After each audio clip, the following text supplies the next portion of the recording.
Happy midnight, everyone, and welcome back to another one of these things. I'm Johnny, and I'm joined, as always, by best buds, Keaton in his scuffed dungeon today. Hello. Keaton, what's up, bro? You know, just chilling down in the depths. How you doing? Right. I'm good, dude. I'm tired, dude. I didn't sleep last night. Literally 0 hours of sleep last night, so I'm going to be a little loopy. What is it with you and sleep? I swear that's the story like every other time I talk to you. Dude, I know, man. I get sleep maybe like twice a week because my brain is fucking stupid. That seems bad. Pills that or seems something. bad. I know. Get some pills, right? Or just fucking chug more whiskey, I guess. There's that too. And best bud, Colin. Speaking of booze, Colin, what are you drinking tonight, bro? Tonight, I have my retro 76ers mug, Philadelphia 76ers, and I'm drinking boxed wine. Let's go, boys. Yo, fancy, dude. Cheers to the boys. Cheers. So, gentlemen, let's talk about some games and shit, huh? I guess to start off, fucking Elden Ring, biggest game of all time. How insane is that actually? It's bizarre that like it took over the world this much. Do we think it's just the Metacritic, like near 10 out of 10 that did it? You know, the Souls games have been popular, but this is on a whole nother level. Yeah, they've been gaining in popularity, but this is a whole other level. This has reached a lot of people that I feel like none of their other games ever reached. I don't know. There's just so much hype about around this game. Right. You know what? It won 2 awards in a row for like most hype game. Oh, without even showing. Yeah, without even showing any like new information in that time. Right. Yeah. I mean, Elden Ring is a perfect cocktail in terms of garnering hype and excitement. And, you know, even like if the hype isn't like the super excited, like we got to fucking rage, let's go Elden Ring. It's like there's no way that there's not a single gamer out there right now that hasn't purchased Elden Ring that isn't like, you have my attention. You know, like Elden Ring has permeated the gaming space in that way specifically. Actual mainstream. Actually mainstream. One of the very rare cases that mainstream gets it fucking right, dude. And Elden Ring is it. 12 million copies sold in its first month. I have that is a staggering figure to me. Wild. Colin, you got some notes. I have some stats here. People are writing up articles about comparing it to other stuff. So the Elder Scrolls V Skyrim sold 10 million in 1 month. So it's sold faster than the biggest game of all time, Skyrim. It outsold GTA 4, which hit 10 million in 3.5 months. Diablo 3, which hit 10 million in 6 months. Borderlands 3, God of War 2018. Breath of the Wild took 20 months to reach 10 million. And Resident Evil 7 took 4 years to hit 10 million sold. But Elden Ring so crazy, dude. Hit 12 in a fucking month. Yeah. Yeah. And those were honestly super hype games. Like all those games, like, you know, Breath of the Wild and God of War and Diablo 3? Fuck. Diablo 3, yeah. Like those are all, you know, GTA 4, you know, those are all massive releases. Yeah. Like, I mean, granted, Elden Ring was a massive release as well. Yeah, but like, and I'm still trying to get how big it actually is. That's for sure. Those are wild figures. It's crazy that even when I poke around in social spaces, that like I still see people speaking about Elden Ring with the same fervor as the initial week. You know, like people are still in there. And it's cool as well that like I am now seeing a secondary wave. You know, not everybody buys games on release day and can dedicate so much of themselves to a game during its release window as like I could, for like as an example. People are picking this up psychopath. now. It's not like the, you know, the excitement for a new player's, it's not going to be an exciting experience for them anymore. You know what I mean? So like as new people eventually decide to purchase this thing and finally find the time to jump in there, there's no way that they're not going to Reddit and Twitter and shit like that and just blasting all their ideas and their excitement and stuff like that. Cool. In the life of game sales too, I think there's always a big bump when it goes on sale for the first time. Like when Elden Ring hits 40 or $30 for the first time, it'll probably sell another couple million copies. Yeah, for sure. Is it going to do that though? I mean, I think Dark Souls 3 is still a $60 game. Yeah, but just like a week sale or something, not an actual price drop. Yeah. Okay. A Steam summer event or something like that. Yeah, for sure. Golden Week's coming up. Is it Golden Week? Is it Golden Week yet? Yeah, I mean, like, this just thrills me to see. It thrills me to see as somebody who you know, that was one of the most memorable video game experiences that I ever had. You know, John, we've been there since day one. You know, I was playing Dark Souls 1 way back in the day. You know, that's right. I just, you know, original video game hipster here. Yeah, for sure, dude. It's good to see how our favorite game company has grown up. It's enough to shed a tear. You're welcome. And just to close the loop on the Elden Ring conversation, Keaton, when are you gonna beat Elden Ring, bro? Come on, Keat. Are you really rushing me on this? Because yes, quit your job. Quit your job. Quit your quit job. your job. What are you doing? I am savoring my time. A concept you would know nothing about, Johnny. I'm really like. Well, he gave up sleeping for Elden Ring. Exactly. That's not valuing your time with a thing. That's just binging like day in, day out. I'm not about that life. I can't do that. I can't play 6 hours fired. a day after You guys work. should fight. I don't know how to do anything without overdoing it. That is just in my nature. You know what I mean? So yes, Elden Ring robbed me of all sleep, of all food, of all social interactions. And for context here for everybody else, Johnny platinumed it in 12 days. I want to say I bet something it was like faster. that. I bet it was faster than that. Yeah, I mean, it was I don't know. I remember getting the text from you, and I was like, "Wait, what?" And I did the math, and it was 12 days. I knew it. From I when felt I it in got my the text fucking from you. bones. Yeah, I knew the text was coming. Like he's like nearing the end or whatever. I'm like, I'm gonna get that platinum text. I'm so close to the platinum, by the way. I'm at the final boss of New Game Plus, and I just can't beat it. I literally cannot beat it. I don't care, so I'm trying to summon humans, and the human summons are worse than the Ash summons. They are just fucking letting me down. It is awful. Damn. So that I just beat that boss and I got the platinum, but I am stuck here and having no fun doing so. Damn, dude. Well, I will say to anybody listening to this thing, once we all are putting Elden Ring to rest, at least for the time being, we're certainly going to do a spoiler cast and truly unpack what I think is one of the most magical games released in some time. Yeah, for so sure. look forward to that whenever that winds up happening. We're going to talk about some games here today, unless there was anything else you guys wanted to talk about real quick. We kind of went on for 8 minutes there about Elden Ring. I'm good, sir. I'm excited for the spoiler cast for sure. That's going to be a 6-hour podcast or something. Oh, yes. I did want to ask Keaton, what is your hour count on Elden Ring? I recently passed 100 hours, but I told you guys early on, I am going to take forever to play this game. I play games slowly. I just kind of bop around. I do a lot of, I don't know, running around the fields. I'm getting to a point finally where it's getting a little bit tedious to turn over every rock. Sure. So I'm starting to speed through things a little bit, but like I'm like a decent way into the capital city. I have 3 of the major boss fights done, and yeah, just over 100 hours.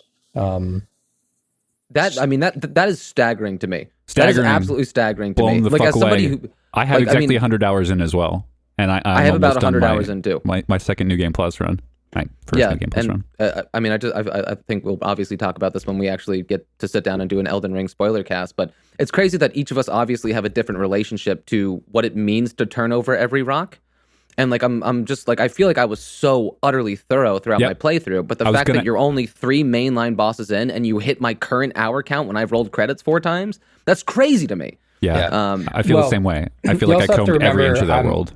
I'm not as experienced with From Software games as you guys are, and some boss fights just take me fucking forever. Oh, sure. Like during our early impressions video, I think you mentioned a boss fight taking you 40 minutes. Like that was a very large figure.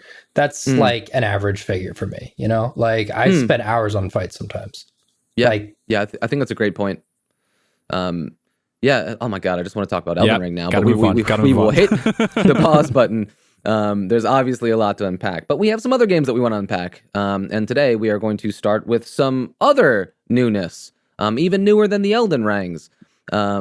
I last night at like 1 a.m. rolled credits on Kirby and the Forgotten Land. Ooh, that new. Nice. Yes. Now this was a title that I was excited for, given the nature of the promotional material. And just in general, I feel kind of like I got duped just a little bit. And of course, we'll unpack that a little bit. But Kirby, gentlemen, Kirby is a fucking video game icon.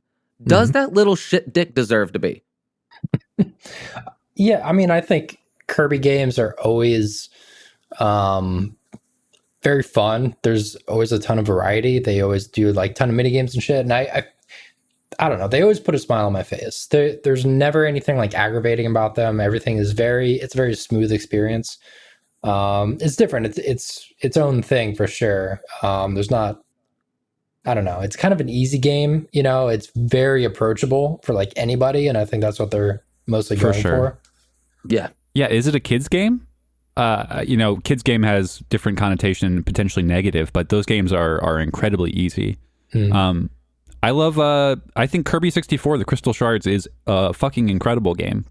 I have great nostalgia for it, for sure. I grew up playing it, but the way the power mixing works, you know, and you get something, and then when me and my sister got double rock, which you just turn into a giant rock and you just walk through the whole fucking level. Through the level. It blew our fucking minds. I love that game. I played Kirby's Adventure later on, and I think they're super fun. I don't think they're deep, and then like, you're right, it probably doesn't deserve like mascot status, but it's Sakurai's boy, right? So I guess it gets some extra clout for that reason. Yeah, I don't think Sakurai was related in this project at all. I mean, obviously he has his hands, or he had his hands tied with Ultimate pretty, you know, intensely. He's doing shit. But I wonder when the last time he worked on a Kirby game actually was. Excellent question. Yeah, great question. But, you know, I was just thinking this through when I was rolling credits. I mean, I was thinking about a bunch of things about Kirby as a video game franchise. And while I do think that the games themselves, I think, are largely middling, you know, they are fun enough. You know, they're not really challenging or anything, but they're kind of just whimsical and just a way to kill some time. I do think Kirby is incredibly iconic. You know, I think he does deserve to be a video game industry icon just in general. Because, like, when you think about Kirby, there are things that every single gamer thinks about. You know, obviously just outside of his little face, like how many games can say that, like, you look at the actual, whatever his name, Wispy Woods or whatever. Like, how iconic is that in association with Kirby, the tree with the eyes and shit like that? Yeah. But like like Gourmet Race as a piece of music. We all know that stuff. Or Kirby's like taunts in Smash. There's something around Kirby that all gamers just kind of have their head around, which to me means that HAL Laboratory, I mean, technically Kirby isn't a first-party game. Technically, it's a second-party game, which is weird to me. But it's weird that, like, Kirby is such a household name, and I don't think it's because of the quality of the games. You know, I think they're fun enough, and they're a good way to kill time, but, you know, no Kirby game changed the landscape of video games. No. Do you know what I mean? Yeah. No. So I think, and maybe I was prepping for this game psychologically incorrectly, where we are given the Switch, and in some ways, Nintendo's approach to the Switch is, hey, we're going to bring all that shit that you love, and we're going to redefine it. Ground Zero, baby, Breath of the Wild. This is what Zelda should have always been, you know? Do you have more examples of that? I think Mario Odyssey. I do think Mario Odyssey is an example of that, even though I don't love that game. It's that's definitely the 3D Mario shit. It's a more advanced version, but that's the same formula as even, say, Mario 64. Sure, like I do think, like, if you were to like write the thesis of Mario game down on board, Mario Odyssey would be like the perfect perfect extension of that thesis. Sure, I think. Yeah, in the biggest and most cleanest way possible. Yeah, but Breath of the Wild like redefines fucking video games for forever. But like, even think about Smash Ultimate. Like that was you know, the Switch's take on Smash Bros. It's everything. Everything we've ever done. You don't have to play any other Smash game. It's all here, baby. Right. Or even Mario Kart 8. You know, like literally now there's just being like all of the best courses. Now they're coming to this version of the thing, and it's all on the Switch. Mario Party did it too. I don't know. It feels like that is the thesis for the Switch when it comes to like reinvigorating their older franchises. Right. Thought this was going to be that moment for Kirby. I really, really did. Kirby and the Forgotten Land is just another Kirby game, and I think we know what that means. You know, like I played it in 3 different sessions, each about 3 to 4 hours long. So it did take me between like 10 and 12 hours. I rolled credits and I did, I was pretty thorough in terms of, getting all of the collectibles and figurines and stuff like that. So I think I probably pumped a little more time into it than if you were just beelining for the credits or something like that. Right. But largely speaking, Kirby and the Forgotten Land is just another Kirby game. And I just want to say, I looked up the last Kirby game that Sakurai worked on was Kirby and the Amazing Mirror, which is a Metroidvania Kirby for the Game Boy Advance. Interesting. Which I've played a little bit on my flash cart. But so that's been probably, 2004. 15, 18 years. Yeah. 18 And it says, years. it says here he was a special advisor on that game. The last Kirby game he directed was Kirby Air Ride. Sakurai directed Kirby Air Ride. That is a really fun factoid to me. Nobody cares about that game except for John and his brother, correct? I love Kirby Air Ride so fucking much. It's unbelievable. So I wanted to ask, and I haven't played Kirby and the Forgotten Land, right? Yes. Is it a 3D game? Yes. Yeah. Yes, it is a 3D game. So this would be the first time that Kirby's in 3D. So that seems like that should be somewhat interesting. Kirby has always been 2D. The N64 one's 2.5D. All the other ones were 2D, and like Epic Yarn and Epic Kirby, I think, or whatever. Cool. Were also 2D. Yeah, so like I missed all the Yarn stuff, and also there's a number of additional Switch titles that aren't necessarily the heart of Kirby. There's like, Star Allies? Something like that. I missed it. I certainly it's like missed it. Smash-like game almost.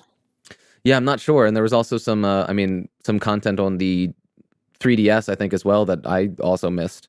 So like largely speaking, my relationship to Kirby has been spotty throughout the duration of my life, while me always tangentially appreciating what he is. Because I do think about the original conception of Kirby, I don't think we do give enough credit for as gamers in terms of just an approach to a medium. You think about, Mario as a character who transformed how it is that a player interacts with digital space. He's still a person. So he still has to, when he jumps, we can't really extend that concept far beyond the actual realms of humans interacting with the world. Here comes Sakurai and says, Kirby, no, there's a y-axis, dog. This homie can fly. He has complete and utter sovereignty over space. Right. There's something about that concept that I think we have to applaud Kirby for. Just being like, what if you had a complete and utter y-axis to play with? And if you wanted to fly over the entire fucking level, you could do that. I like that idea. I think Kirby's a very clean concept for that reason. So I guess, fast forward to Kirby and the Forgotten Land, and we are still kind of doing the same shit. So Kirby, of course, maybe just to set up the actual exposition of this game, Kirby, it starts off with a pre-rendered cutscene of Kirby in Planet Popstar, or whatever the fuck his planet is called. Pre-rendered cutscenes in 2022, the year of our Lord. Are you serious? The year of our Lord, and man, they must have spent like $3 million on this opening cutscene, and then just $20,000 on the rest of the game, because the opening cutscene looks fucking stunning. And basically it's just Kirby, living his heavenly idyllic life on Planet Popstar with all the Waddle Dees, and then just in true Sakurai Smash fashion, a huge wormhole just opens up in the sky and sucks Kirby and all of his friends into it. And the Waddle Dees go first, and Kirby, demonstrates some resistance while he holds onto his flying star. So he goes last, but apparently that's enough time for all of the Waddle Dees to get transported to another domain entirely and completely get enslaved. And now Kirby, who was literally a minute or two late to the party, shows up late. And, he is now in this weird, air quotes, forgotten land, which is presented as, it used to be some utopian place that has been completely, you guys have seen the promotional materials, has basically completely been, grown over in a very Last of Us type of style. Humanity, you can see where humanity once was, but, it no longer is. And now it's just populated by a bunch of familiar Kirby enemies. And it is so many familiar faces throughout the series, which it even surprised me as somebody who only tangentially touches Kirby, how many of the faces that I recognized. Meta Knight, King DDD. Yes. Is the painter dude in it? No. Why do we fucking forget about the painter dude? Is he? He might only be in Kirby 64. That could be, but I think about that character with, lovingly. I remember quite enjoying that character. I don't really remember why, but Kirby is then transported to this new world or whatever the fuck, and then there is an overworld map where you and your new friend Elfalin, who's basically the most adorable little flying squirrel creature of all time, is basically like, hey, Elfalin. I called it Elfenlied the entire time, Colin. Basically Elfalin is like, hey, this was my home at one point, and like I see that all of your friends are in prison. Like, I'm sympathetic to your cause. Let me come along. Kirby and then Elfalin. So cute. It's so cute, dude. There's so many times throughout this playthrough. Yeah. I was taking knees just to appreciate how cute some of this shit is. Charmed the pants off me. So basically, you then, there is an overworld map, and then you're going, between 6 different like biomes. You had a reaction there, Colin? Yeah, keep going. I'm gonna try and share a screen and mix it in all slick like. Gotcha. So basically, there are 6 distinct biomes throughout the world. I mean, it's typical platforming affair, and you unlock each biome as you complete the previous one. And then there's like, whoa, wait, that's actually kind of fucked up, Colin. So I saw Elfalin, and then I'm like, that is the Pokemon Minccino. It just like is. It's the same. Yeah. It's exactly the same thing. His ears are bigger though. And he's blue. That's right. His ears are bigger, dude. I don't know. I mean, Elfalin is basically a Pokemon. Elfalin is basically a Pokemon, right? Like, that thing could basically be, the next Mew in one of the, future Pokemon games. But it is adorable as fuck. And that is a companion of yours throughout the experience. So then you go to each of these different levels contained within each of the 6 different biomes. And you are emancipating these Waddle Dees that were captured by like this beast pack is what they call themselves. And you get 3 Waddle Dees for completing a level. But then there are hidden Waddle Dees throughout the level proper that you can do additional hidden tasks to find.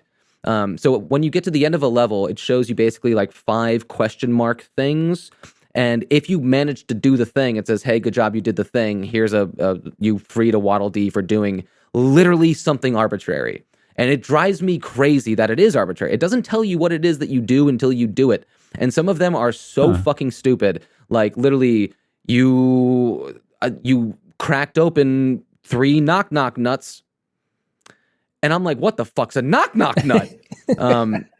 Or like, is that a real thing, or did you just pull that out of your ass? No, it's actually a thing. That was actually one of the things that I had to do to free a Waddle Dee from this game. Okay, all right. Or just like, wanted to, yeah, for sure. Or like you're exploring a mall, and it's like you found 4 hidden donuts. Because, like Kirby's health is just food. And sometimes they're just like, yeah, this ice cream bar in particular, that was one of the, Beast's ice creams. So that 3 of those babies. So you don't get this list ahead of time at all? Or No. It's like, so like a locked trophy. You don't know what it is until you got it. Correct. So you don't know what it is that you're doing. So like the only information that you do get at the head of a level is that, you're going to get 3 Waddle Dees for completing the level itself. And then there are a number of hidden Waddle Dees that are literally like hidden physically in space. So normally it's a number between 3 and 5, depending upon the actual size of the level. So those are fun. Normally it's just like a platforming challenge that you have to do to like, you see a Waddle Dee in a cage, like up high somewhere, you have to hit a couple of buttons or fly up or whatever. So that you do see how many of those exist in the level itself. But then there's 3 or 4 hidden missions that operate as I was just describing. And this kind of drives me crazy, for a number of different reasons. Number one being, I thought that this was going to be more of an exploration game. It is just kind of a small, easy, very calm platformer, where you're going through levels and they're very corridor based, and all of the puzzles and platforming sections are very curated. So it's not, play your way at all. So, I'm just like stunned by the number of invisible walls in this game, where just like you see all of this open space, right? But like the game only wants you to go through this small little corridor. So like I'm just getting so frustrated by like all of these ways in which the game is gatekeeping my exploration as a player. And then I get to the end of the level and it reveals one of the hidden missions was like, find the secret slope when you were climbing a hill. And I was like, you completely and utterly disincentivized me from doing any of that shit. And then like, because I didn't fucking search your weird little thing that I didn't know I was supposed to search because you're not motivating me to search things. Like, man, that to me is an absolutely and utterly boneheaded decision from HAL. Yeah, I don't know about that one. Yeah, that's bizarre. So like essentially you're saying there's invisible walls, and one of the goals was comb an invisible wall until there's like a little gap in it for the secret. Right. Like there is a secret somewhere where Hal put it specifically, but in all other locations, like there's nothing there. So like you're not motivated to look at all those things. It just sounds like a mix in game design, right? Like that's something you would do previously with a 2D game, and then they just brought that forward without incentivizing you to look for it or give you any tools to find it properly. Right, for sure. And I think in a lot of ways, shoddy game design is kind of on display here. I don't think that these are masters of their craft at all. But again, like if like as we were when we were setting this thing up, Kirby's not supposed to be this hyper intense thing. It's supposed to be just a cute way to kill some time. So like I don't know if it is, I don't know if I should be judging it so aggressively as I would judge maybe other games. Because like that's just not the game that Kirby's playing. I wonder if that's unfair on my part. Yeah, this is another interesting example of like player expectations and how that kind of paints your experience with it. Yeah, I mean, like I did watch some of your playthrough on the YouTube channel, and I think like half hour in, you asked a question that I had been asking for a while at that point. Who is the target audience of this game or any Kirby game? Like. We talked about it maybe being like a kids game. I think for me, it feels like more in the category of like family game, kind of like, family movies that are like, they're kid friendly, but there's like, maybe some jokes in there for the adults or whatever. That's kind of fun for everybody. And like Kirby feels like a game for people who don't really play a whole lot of games. It is like a very simple platformer. It does have those challenges for like the more experienced players or people who want to go out of their way a little bit more, but like I don't know, a game this kind of simple and cute and short, like I don't know, I don't really see it being for a whole lot of other people, like I can almost imagine someone who doesn't really play video games except for Kirby games. I don't really know a lot of Kirby fans. Maybe we'll get some shit. Maybe I'll get some shit for those from Kirby fans, but I don't know. Like, I feel like it's something that everyone like kind of loves and respects, but I don't know. I don't hear a whole lot of people talking about Kirby games, but maybe that's just my kind of limited circle.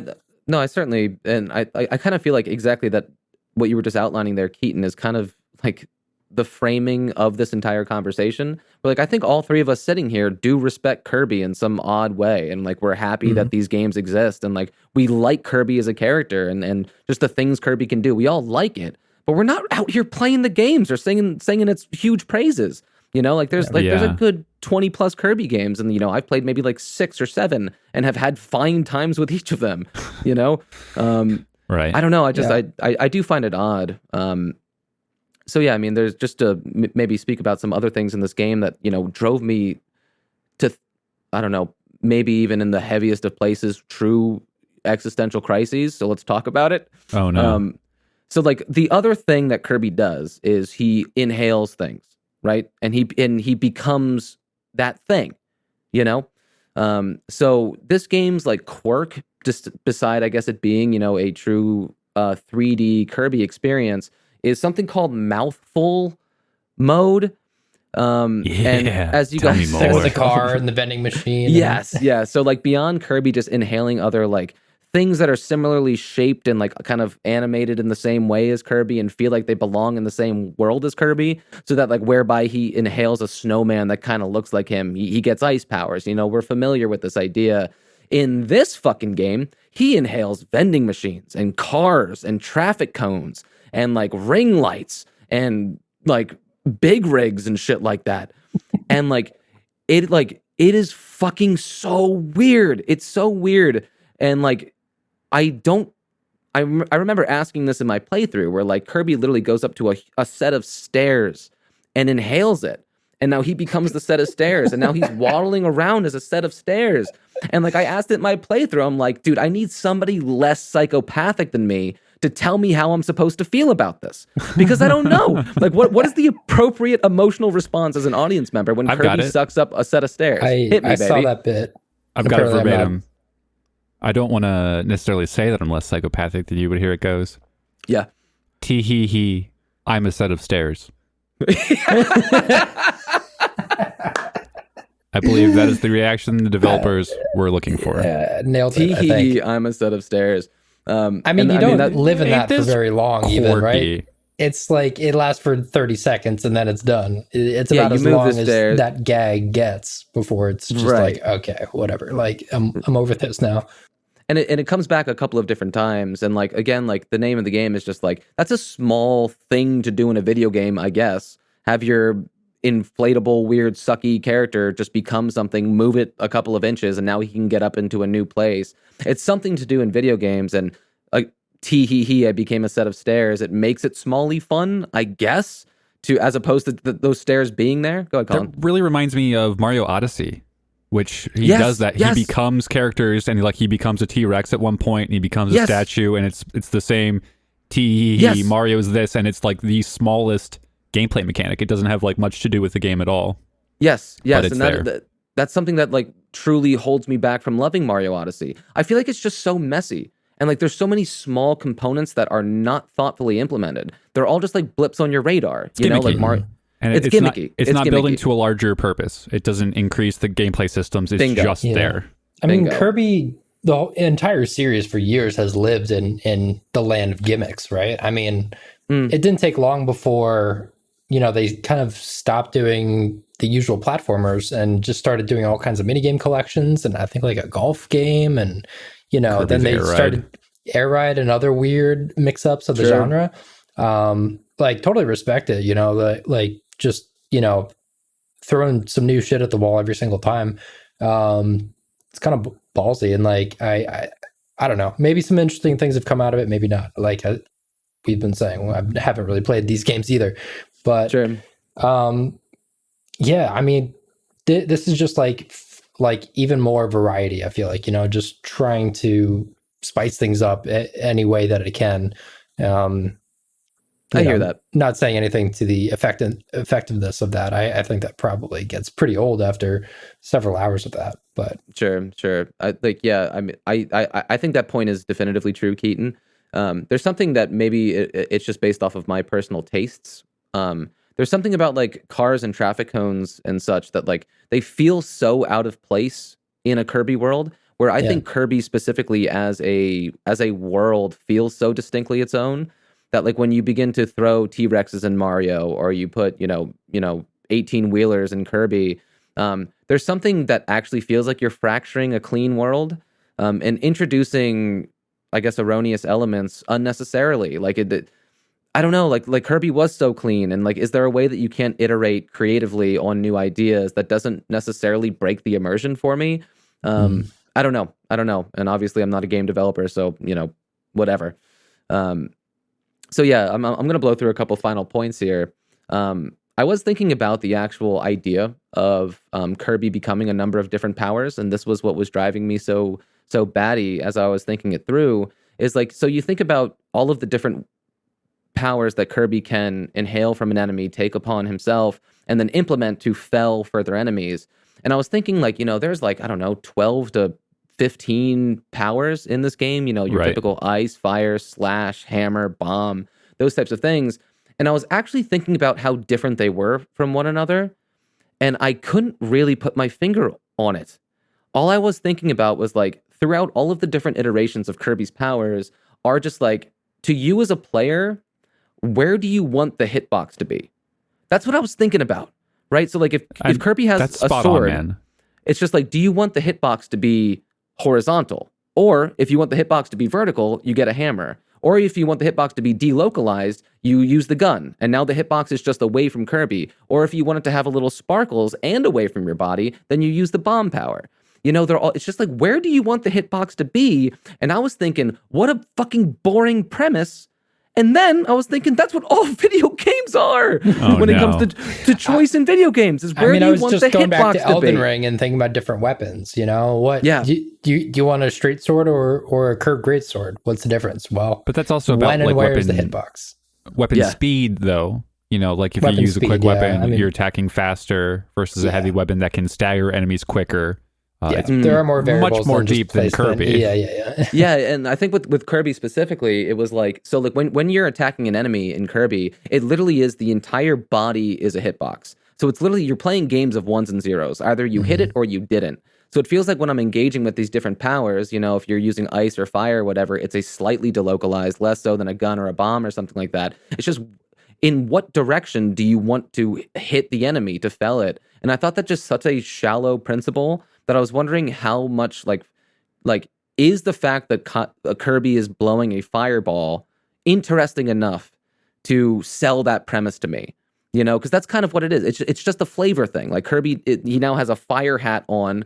So like the fact that the hitbox is just a little different, that's supposed to sell me on that premise and make that premise interesting. And I don't think it is. Man, I think it's I'm throwing fire now situation. Right, and the idea is that you're not supposed to get too deep into any one of them, but just rapidly switch around the powers and just have fun versus, because like the combat's not difficult, right? I'm assuming I haven't played the game, but that's never been the deal with Kirby. It's usually one or two hits will kill the enemy.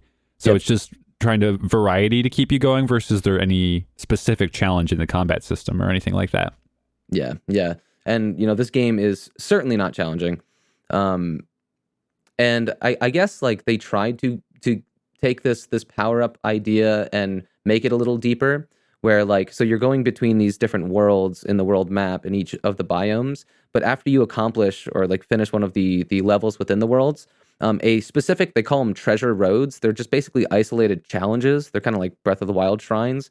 And you go there and like, you're timed and you have to do a small little arbitrary challenge that they just made. It's basically a small obstacle course with one of the powers.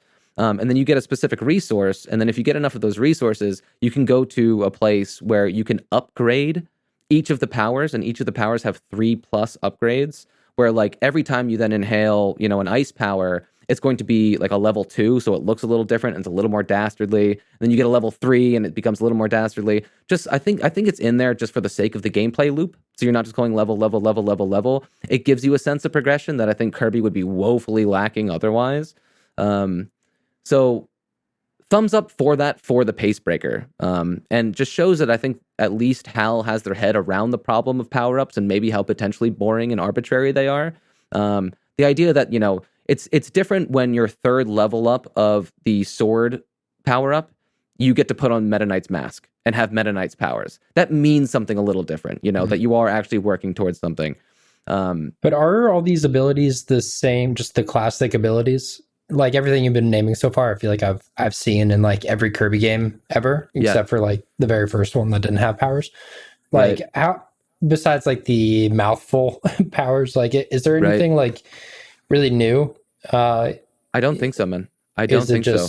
Hey, now you can upgrade them and it's in 3D. Is that just all the novelty there is?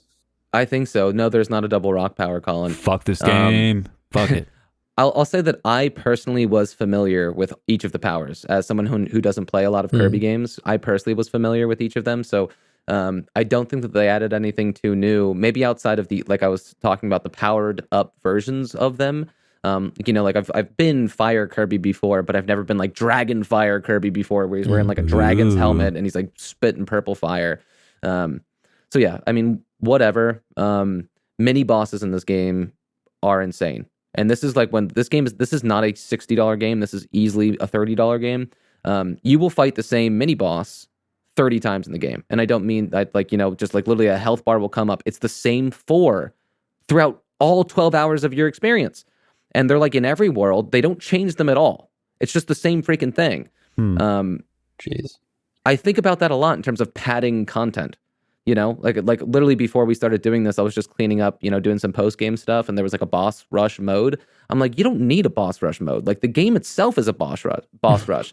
There are actual levels in the world where they're like actually just like, it is just a boss rush. You will redo those same 4 mini bosses that you've been fighting the entire time just in a row. And then you'll do them in this iteration, then this iteration, then you'll do them in some of the treasure roads. It's just literally reusing the same thing over and over and over again. Like how many times do I, as a player, have to overcome the same obstacle? It's just like, what am I paying for?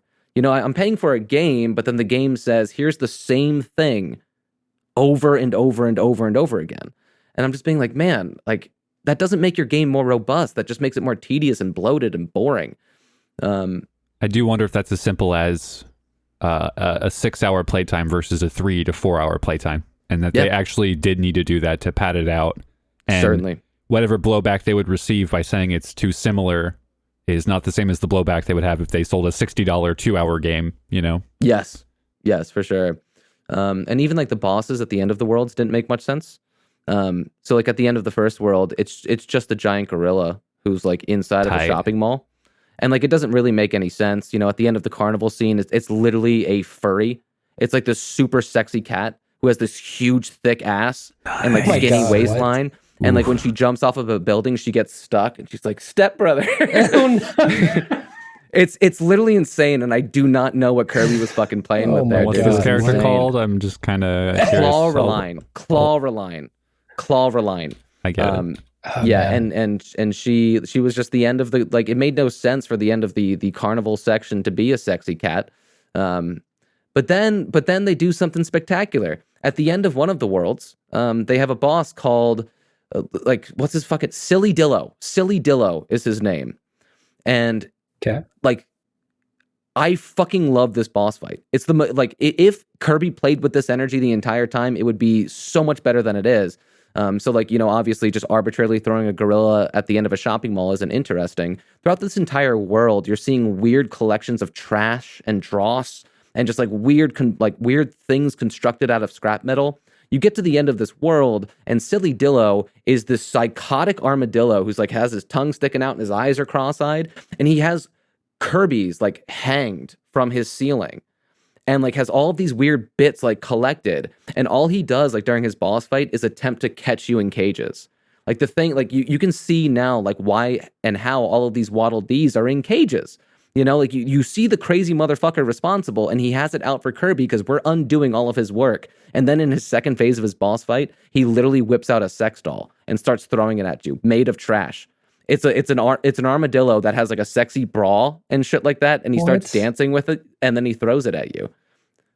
I'm probably projecting the sex doll element of it, but he's constructed a female companion.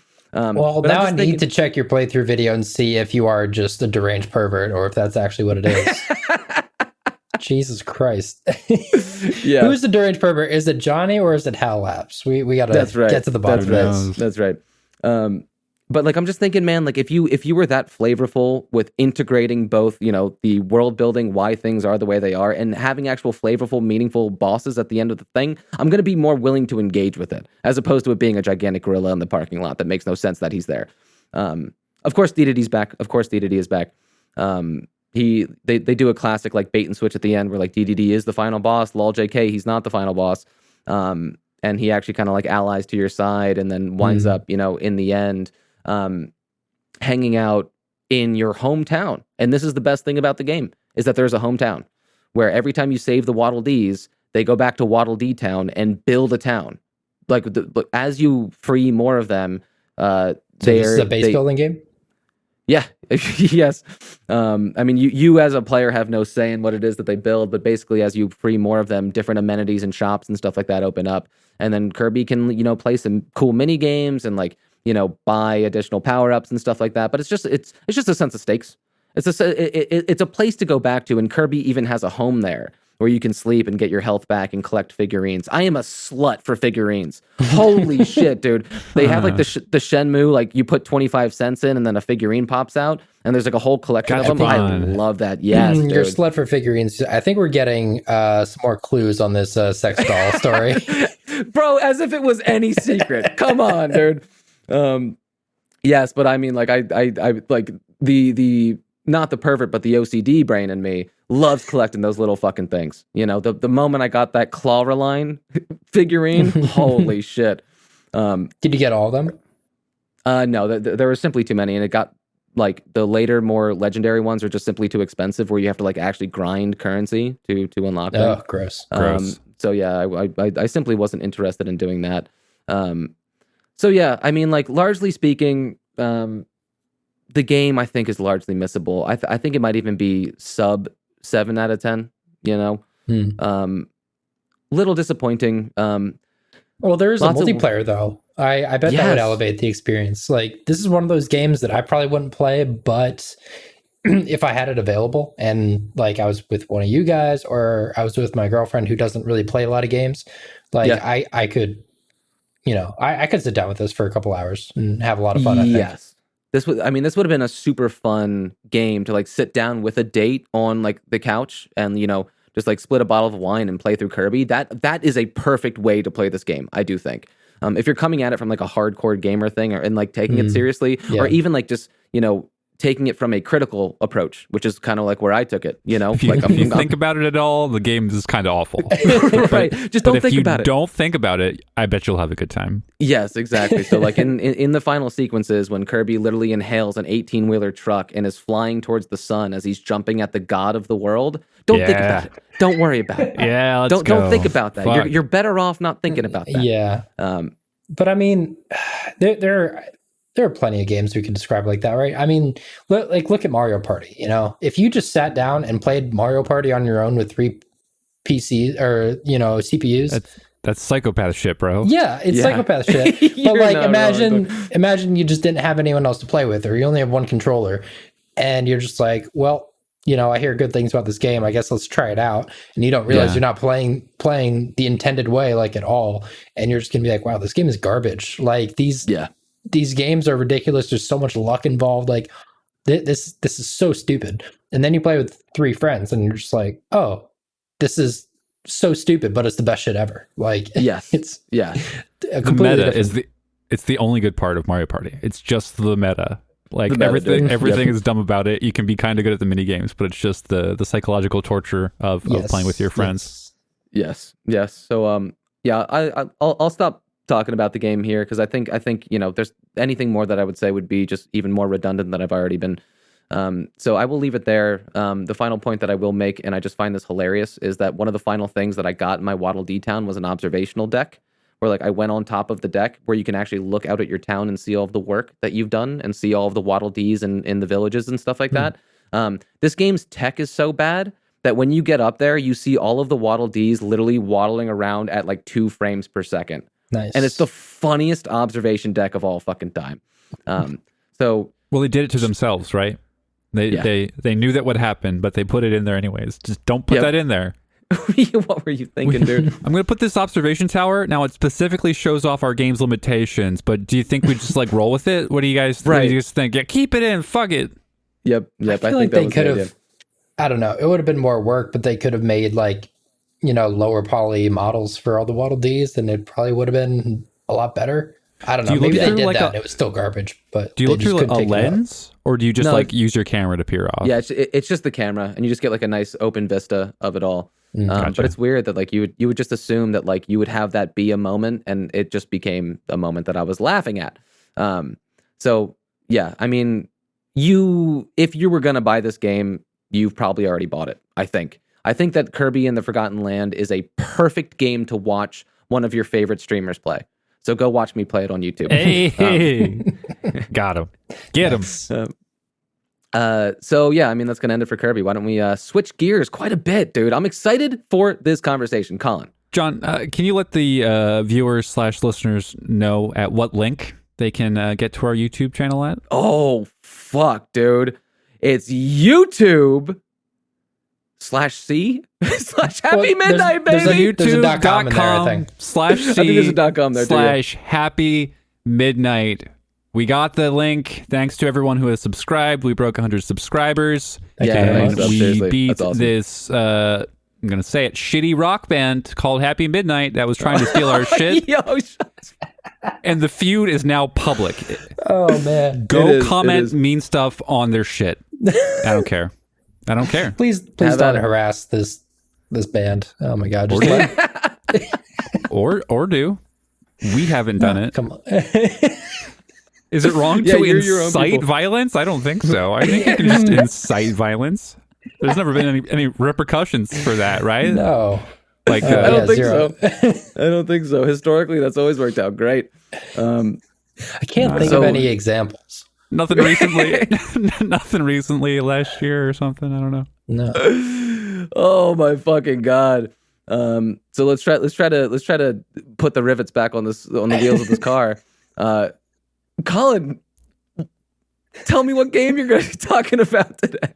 I'm going to do the latest in my series of talking about my favorite PlayStation 3 games. We're talking about Resonance of Fate, a game that is extremely near and dear to my heart. Resonance of Fate, released January 28th, 2010, developed by Tri-Ace. I forget what else Tri-Ace does. They do Eternal Sonata, I think. Some other stuff as well. Wait, really? Wait, they did Eternal Sonata? You can look up some other stuff. I believe so. Pop off. Published by Sega, and this is obvious, but I had never actually thought about this before. It is influenced by The Matrix, which of course it is, but it's just funny that a Japanese studio was influenced by The Matrix. It's got a really good voice acting cast. There are three main characters. So it's Vacheron, a guy in his mid-30s, voiced by like an almost pre-famous Nolan North. That's right. Which is so you certainly crazy. Play this in English as opposed to Japanese?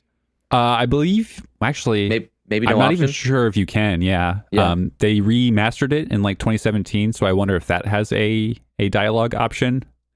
But it's a good voice cast, so you can just do the dub. There is a teenage boy named Zephyr, who is by Scott Menville. Do you guys know who Scott Menville is? Nope. I don't think I do. You would absolutely know his voice. He is most famously Robin from Teen Titans. Whoa, okay, fun. Yeah, very recognizable voice. And the girl also, she's in her early 20s, named Leanne, is voiced by Jessica DeCicco. She doesn't really do anything else, but I did read that her first credit was she did one of the summer camp attendees in Psychonauts. Cool. A little brand synergy there for you. Hell yeah, dog. So just going over a brief synopsis here. Game starts hard as shit right away. You see Leanne on a balcony. She tries to kill herself. This is the first 3 seconds of the game. She tries to commit suicide. Zephyr saves her. Suicide is badass. Okay, yeah, go on. That is the point. Thank you, John. That is what I was trying to get across. Thank you. Zephyr saves her, and the three of them live together as a ragtag people. They take on mercenary missions to try and stay afloat. And the story, as always, is bad because all video game stories are bad. Mm-hmm. I've yet to be proven wrong in this. Correct. But it sounds like it ripped everything straight from anime. I mean, that sounds like a perfect formula for a great story for a video game. It's fun, as always. It's very fun. Crazy shit happens. It's all about the characters and the interpersonal relationships with them. But the larger story is like, it's you inhabit this world called Chandelier. So there are literal levels, and the rich people live at the top, and the poor people live in the slums at the bottom. So it's all about the machinations and the rich people trying to keep that in place, and eventually you from the poor side can break through and see what's really going on. There's some dirty secrets going on, boys. What? Dirty secrets, dude, from the bourgeoisie? Whoa. No spoilers. No spoilers. So that's the basic setup. This game I have a big history with. So I picked it up on PS3 probably around 2010. And I put 10 hours into it, and it kicked my fucking ass, and I gave up. So a couple years later, I made John Fandiga try it with me. We put 10 hours into it, and it kicked our fucking asses, and we gave up. Wait, why was it kicking your asses so hard? What is this game anyway? It's an RPG? It's a JRPG that is kind of real-time as well. This is all leading to my giant point that this game has the steepest learning curve in video game history. It is fucking it's crazy. Absurd. It is. So after me and John failed to do it, I tried it again in 2017, in which I finally broke through and I got past that 10-hour point and I beat the game, and it became one of my favorite games of all time. God, I love it so fucking much. I tried to play it again in 2020 to get the Platinum Trophy, and I lost my save after 30 hours. Oh, tragic. The Platinum Trophy includes... Pour one out, dog. Pour one out, dude. I almost cried. It was awful. The Platinum Trophy includes going for 500 arena battles, and it's repeating the same fight 10 times in a row, 50 times. and I had gotten halfway through that and I lost it. So I put it down, started it again, and in late 2021, I got the platinum trophy on Resonance of Fate. Thank you. Fuck yeah, dog. Keep it going, boys. A little more. Yep. Thank you. It was a big day for me. It was one of the best moments of my life. One of my greatest accomplishments. Video games. Okay, so let's get into explaining how this shit fucking works. Yeah, so let's get into it, Doug.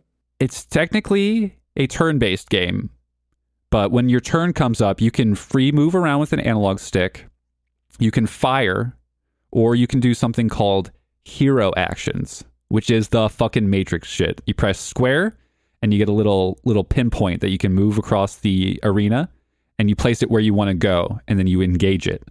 And your character goes into fucking super slow motion and starts running across the line. And then while this is going on, you can choose who you attack. Now, it's got to be Matrix shit. So if you're not jumping, you're playing the game wrong. You press square again, and your character jumps in the air, and you can fire on people. Now, you have to be careful when you're plotting your course. You have to plot it through your two other characters. It's always the three of you fighting together. And if you plot it in between the other two, you gain resonance points, which is key. You will lose the game if you're not stacking resonance points. Okay? So once you've got your resonance points, you can now do try attacks. So then you do try attacks, and the three characters engage at the same time. And they just go around and you fuck shit up, and that's how you win the game. Is it complicated enough yet? You can attack enemies directly. You have handguns and grenades that do something called direct damage, and you will lose the game if you do that. It works under a scratch damage system. So machine guns do scratch damage. So literally the only way to win is to scratch the enemy beforehand. If you're just doing pistols, if you don't have machine guns equipped, you will fucking lose. Now, when you say this lose, sounds just like Kirby, by the way. I'm trying to make this as confusing as possible. Is it working? But I think it's also honest. Keaton, go ahead, bro. This is like the donkey video where he tells the entire story of the Kingdom Hearts series. That's right. It's a good video. It's so good. If you haven't seen it, go watch it. Video Game Donkey is a legend. Donkey's a god. Best video because it's like one of his few videos that's 100% serious. But since he's telling the entire Kingdom Hearts story, it just sounds like jokes, right? It sounds like jokes. It sounds like satire. Yeah. Yeah. And I forgot what my question was. No. Okay. So when you say that you will lose the game, do you mean like that fight is over, you die, something, or are you talking in a bigger sense, or what? You can't lose any fight. If you lose a fight, you get a game over. Even if it's like a base random encounter. If you lose any fight, it's a game over, which can be catastrophic because save points are somewhat sparse. So this leads to how the health system works. You don't like, once your character HP runs out, you don't die, they don't faint or whatever. You have something called a resonance gauge on brand, which are these little crystals that are at this bottom of the screen. And you start with 3, but as you go through the game, you can get up to like 14 or whatever. But this is literally insane shit. And I talked about those hero actions where you go and you jump. If you do a hero action, you use a resonance gauge. So this is what the experience is like for someone starting the game.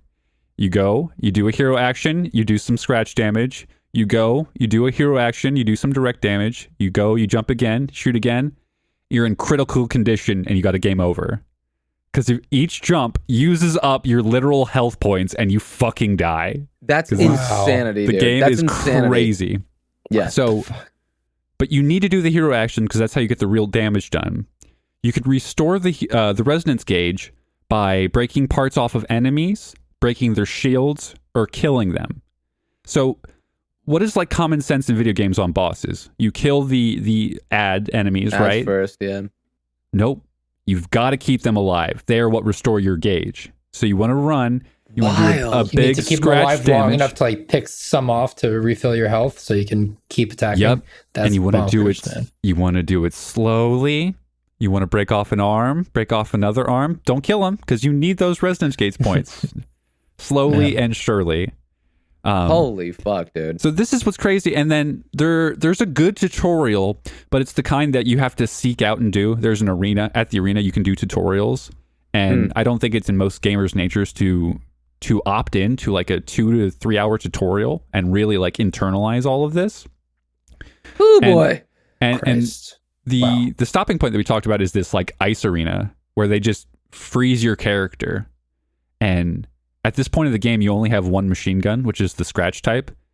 So if they freeze your scratch damage user, restart the battle. What are you talking about? It's over. Shit's done right away. Now, hold on. Can we take a step back real quick? Can you explain the scratch damage and direct damage again? Then I get that. So there's each enemy has a health meter. They have core HP and then they have a shield. So doing direct damage will literally not decrease either of those statistics in any visible way. We're talking you would have to attack them with a handgun for like literal an hour to kill them. So a machine gun does scratch damage, which ticks the meters faster. If you get up, you do a full charge scratch damage shot, you can probably scratch the entire shield. Now, as you move, the scratch damage will heal itself. So you got to do the scratch damage and then quickly do direct damage. But so say you scratch an enemy's entire shield, you shoot them with one handgun shot, it clears it out entirely. So that's the system. And then once the shield is gone, you're doing direct damage. The game is fucking insane though. So there will be positional shields. So you'll have to, like, maybe they're weak up top. So you have to literally position the hero jump over top of them, scratch damage them from the top, and then you also have to shoot them from the top, because if you don't shoot them where you scratch them, you're doing direct damage and you fucked it all up. Oh my God. And again, each hero jump decreases your fucking ability to play the game. Yep. So I mean, I have so many questions in terms of like your engagement with the game specifically. So like obviously, is the complicated nature of this battle system is that a boon for you? Is that something that you know, overcoming that monster in and of itself is a joy? Getting your head around a hyper complicated system. No, and I don't feel like a badass because I can play Resonance of Fate, and I like jokingly recommend people to play this game. And this is like the core of what I was trying to get to with explaining all of this, is not really to explain it, but to explain how deep it is. Yeah. Is it okay, game design wise, for it to have a 15-hour learning curve? Like, truly? Is it okay for a game to expect that of you? Right. Because I mean, you even hearing that figure out loud, 15 hours, like that is twice as long as Kirby is, and only then do you understand the battle system. Yep. You know.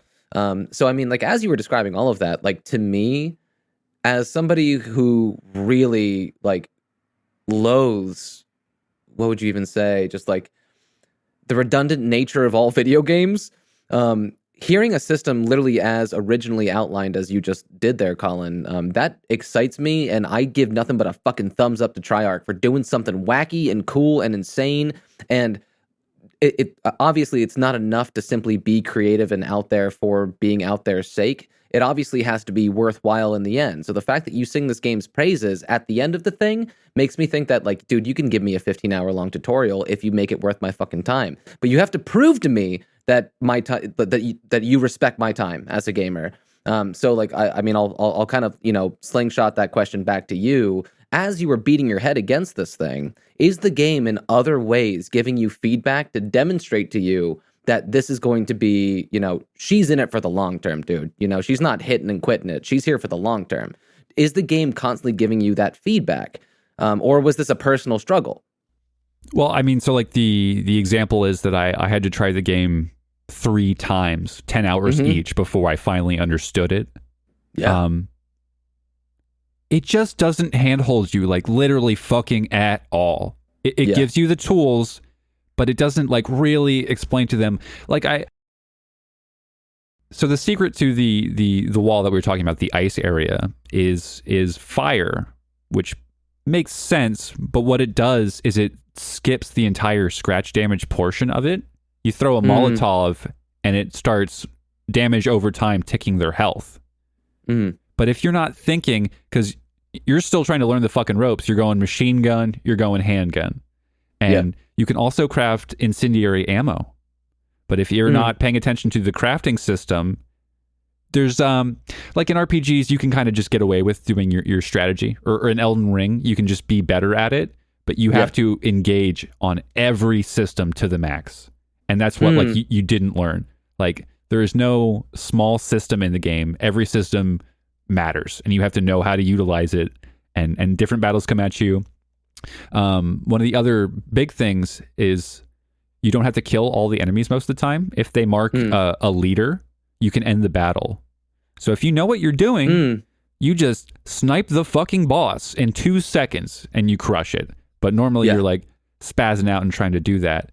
So it just doesn't hold your hand, I think is what I would say about that. And they give you all the tools, but you need to really fucking pay attention. There's no wiggle room. You got to be on your shit at all times. But I mean, honestly, you like hearing you describe it in that way even makes me applaud Treyarch even fucking more. Being like, okay, so like this isn't a fucking Kojima game, okay? Like this is like everything that I'm building out matters. Sorry, Kojima. We love you. It's okay. We love you, bro. Do a Silent Hills game. Kojima-san.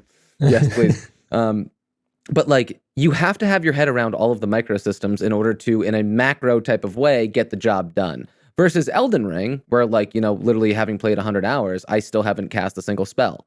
So like there are all of these fucking systems within the game that like you don't have to engage with in Elden Ring to best it. So like they're there if you want them, blah, blah, blah. I think there's something so creatively fulfilling to know that all of those systems are there for a fucking reason. I love that. So hats off to that. There is nothing like Resonance of Fate. It never got a sequel. There is literally no other game like this. Is that what had you keep coming back to try it 3 times? That you knew that there was something special there, but you were unconvinced that you hadn't seen it? So, I mean, specifically during the PlayStation 3, which we all kind of look back on as a sort of rough era in gaming. They were starting to figure out HD games and everything. There was a lack of JRPGs, which was my favorite genre. Still one of my favorite genres at the time. And dude, that game fucking stands out. You start flying around like the fucking Matrix shit. So that's what drew me to it.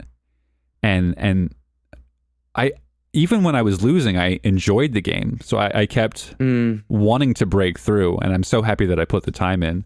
Now I have like 300 hours versus the multiple playthroughs. The one I finished, it's like a 70-hour game. It's a real deal Crazy. RPG. Yeah. Well, I mean, before we move on, I mean, based off of everything that we just said, Keaton, any thoughts on what we were just going through there? We kind of just unpacked quite a bit. Yeah, I mean, in terms of like wildly complex systems, I mean, I'm also very intrigued. I mean, you don't see a whole lot of that these days, For sure. I think there's a limited audience of like systems junkies that will like really dig into that kind of thing. Yeah. I mean, at the very least, I'd say that I'm very intrigued. I do want to say that it's on Steam now. Even though nobody fucking cares about this game, they did an HD remaster of it. I saw that came 4K over. HD edition. Which is wild. It's on PS4, Steam, Xbox, I believe. I don't think it's on Switch. God, I'd play it again on Switch. Bring it to Switch. Fuck. There is one other gameplay system thing I wanted to talk about. Yeah. Is the gun customization, which is something I spent. It's another example of a system you have to engage with or you won't do any fucking damage. Yeah.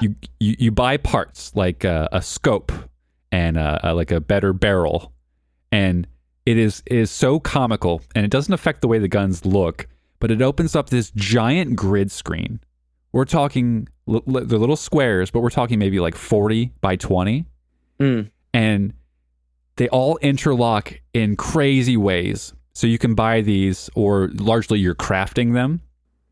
So you start out with your pistol, which has, you can put a barrel on it, you can put a scope on it, and you can put a clip on it. But then you get a clip that has another attachment on it so that you can get a double barrel.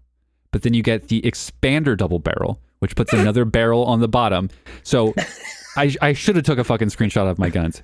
It literally oh my God. has 6 barrels carefully interlocked with the pieces with 6 tiny 1 square sub barrels on it. So the guns charge faster, and then you put a sniper scope on it that attaches to another sniper scope, and it doesn't have to make sense. So like you can have a scope loop up and around underneath the barrel, and as long as the connections work, it doesn't fucking matter. You God. can put a scope behind the pistol as well. Oh, that's awesome. And below it as well. Wow. And it's just you spend hours and hours doing this for each of your best guns just to it maximizes the damage, how fast it charges. There is a screenshot of this on the Steam page, and it's hilarious. There's just like a little pistol, like you'd see fucking James Bond using, and then there's a barrel that is like 1.5 times longer than the pistol itself. And then it's got like a little stock handle like you'd see on like an SMG, so you can grip it like this and make sure you got it nice and steady. It's got 2 scopes. I don't know if these are magazines all vertical above it. I have no idea what's going on in this picture, really. I just shared one, and I will literally cut this into the video.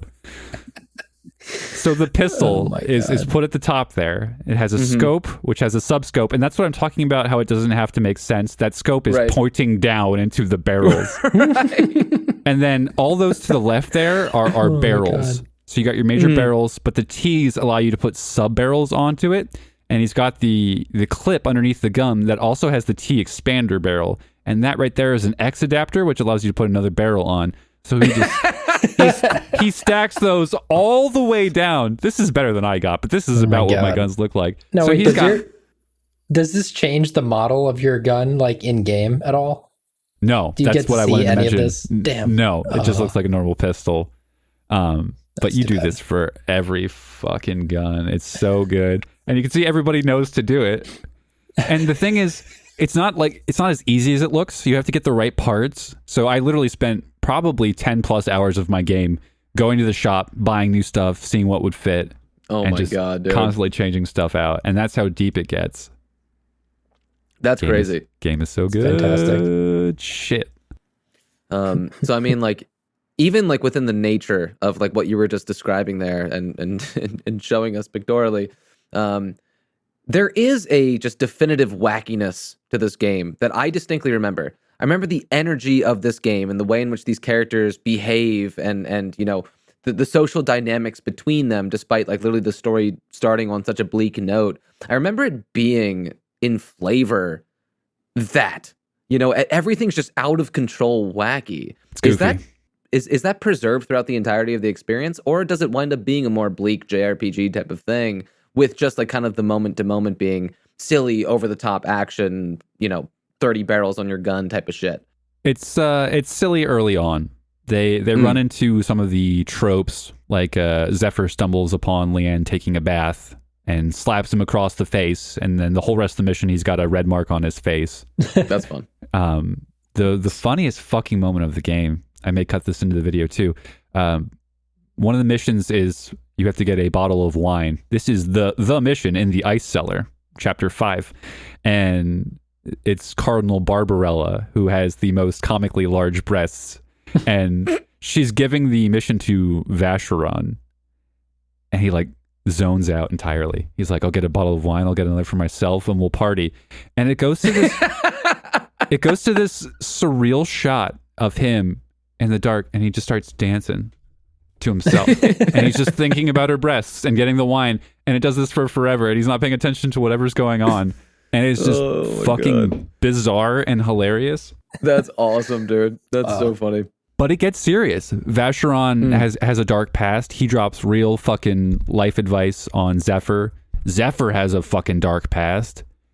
You figure out where Leanne comes from. And all of the character stuff is good. As I said, the larger story is nearly indecipherable. Sure. But it gets dark. It gets fucking existential.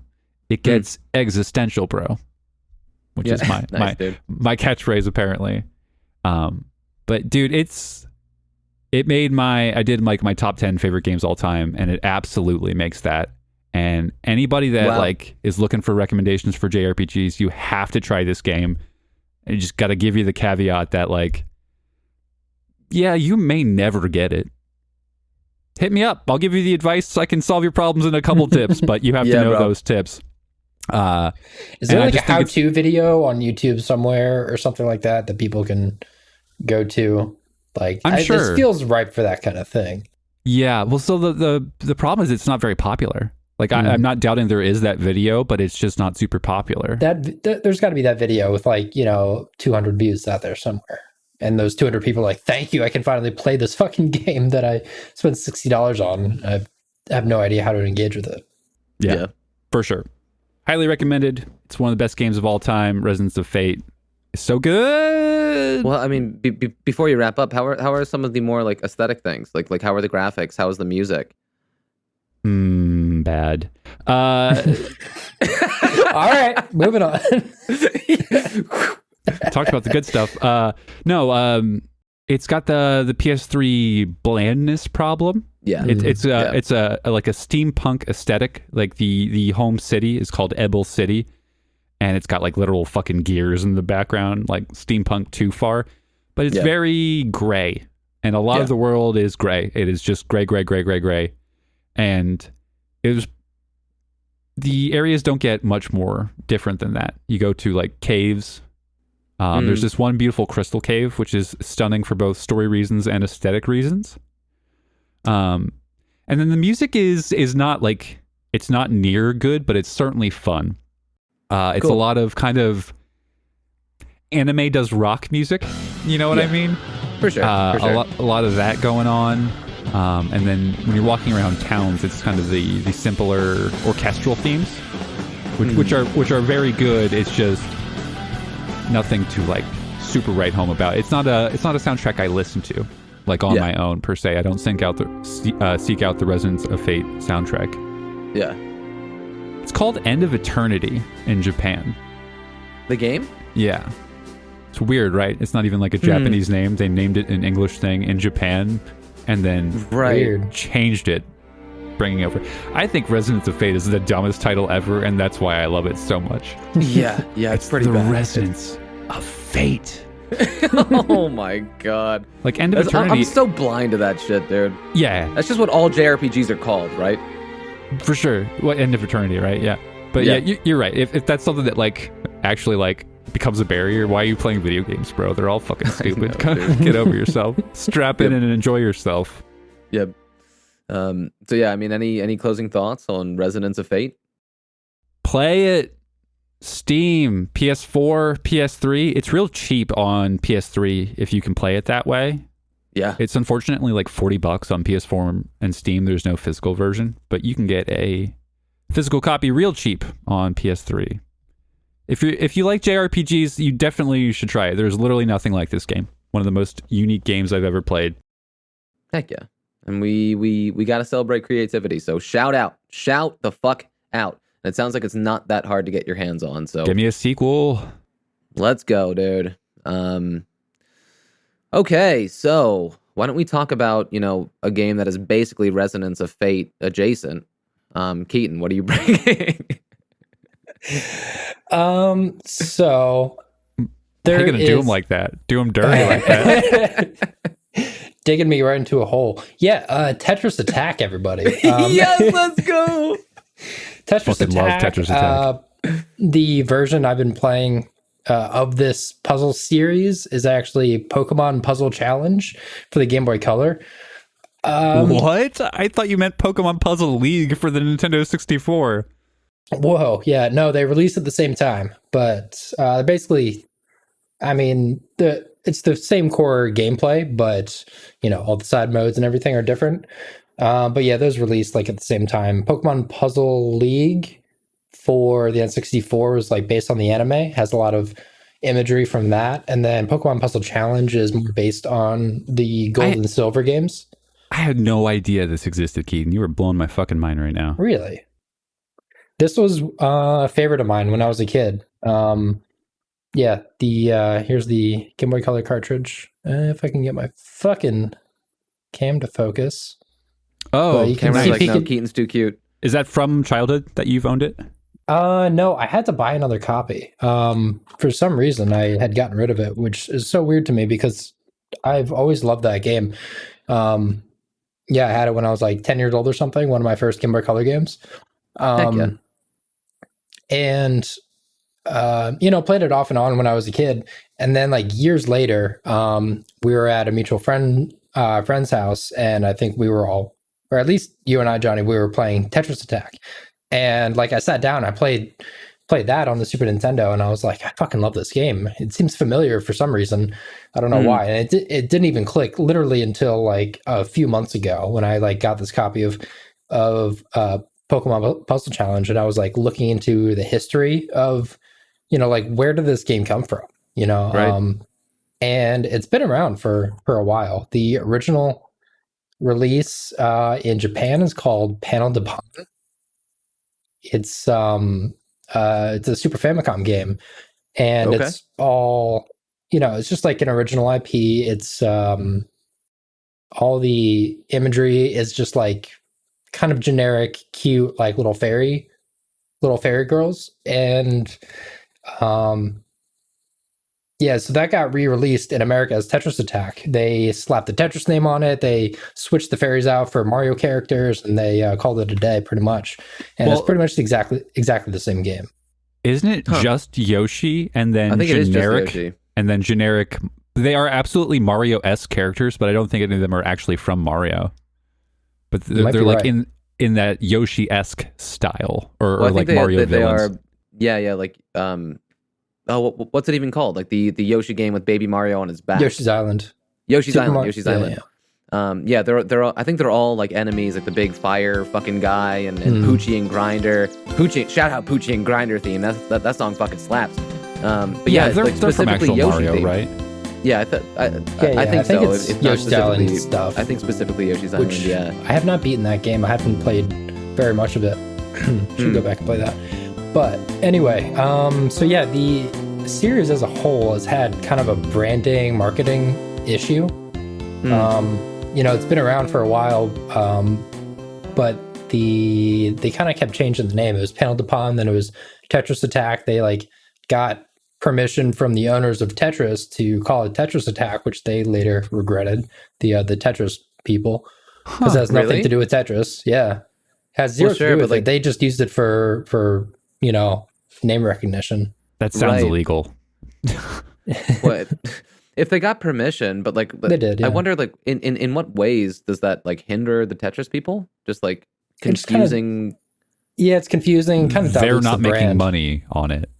Well, I'm sure they got paid to be able to use the name. Initially. I think. Well, I mean, so I forget exactly who it is. Whoever owns Tetris, I think it is like the Tetris Corporation or something. They very tightly control Tetris TTC, the Tetris company. Thank you. So like if you want to publish a Tetris game, obviously you have to work very closely with them, and they have very like strict rules about how Tetris operates. Very little things about like what happens when you like do a T-spin. How many rows and columns are there, and like, do you get to bank one like that?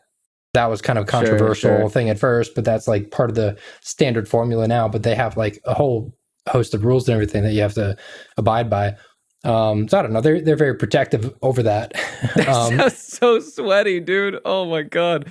Carry on. It's Tetris, man. I mean, it's the best-selling game of all time. If that's all your company does is protect Tetris, I don't know. I guess you have to do what you have to do. That is what the Wikipedia is. It is just literally a list of the lawsuits. They take down Tetris clones.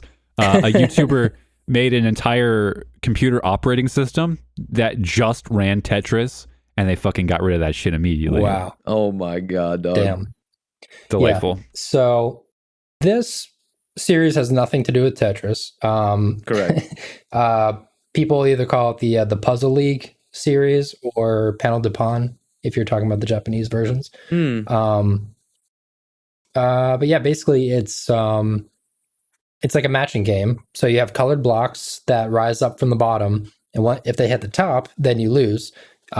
You can switch any two around, or you control a cursor that will cover two blocks right next to each other. You press a button, they switch places. If you match 3 in a row in either vertical or horizontal direction, then they disappear. The rest of the blocks fall in. And you can build bigger ones if you have like 2 and then a space and then 1 and put 1 in the middle, then you can make a 4, or you can do a 5. But if it's 3 or more, then they will disappear. And then you can do more interesting things like build bigger combos with like a 3 and a 3 right next to each other, or multipliers where once a certain set of blocks disappears, the other ones fall and fill in. If that makes a new match, then you get a ×2, and then, ×3 and so on.